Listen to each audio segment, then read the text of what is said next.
ಸತ್ಯ ಸ್ವರೂಪನಾದ ದೇವ, ಭಕ್ತರ ಮೊರೆಗೆ ಸದುತ್ತರ ಪಾಲಿಸು.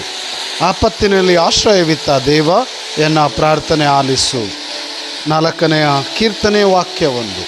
ಪ್ರಭು ಸತ್ಯ ಸ್ವರೂಪ, ಭಕ್ತನ ಮೊರೆಯನ್ನು ಆಲಿಸುವ ದೇವ, ಆಪತ್ತಿನಲ್ಲಿ ಆಶ್ರಯ ಕೊಡುವಂತಹ ದೇವ. ನಮ್ಮ ಪ್ರಾರ್ಥನೆಯನ್ನು ಆಲಿಸುವ ಪ್ರಭುವಿಗೆ ಈ ಮುಂಜಾನೆ ಸಮಯದಲ್ಲಿ ಸ್ತೋತ್ರ, ವಂದನೆ, ಆರಾಧನೆ.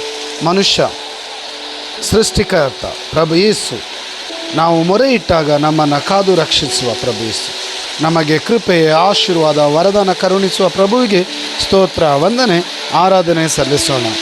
ಮೊರೆ ಇಟ್ಟಾಗ ಆತ ಕಿವಿಗೊಡುವನೆಂದು ಅರಿತುಕೋ. ಕೀರ್ತನೆ 4 ವಾಕ್ಯ 3.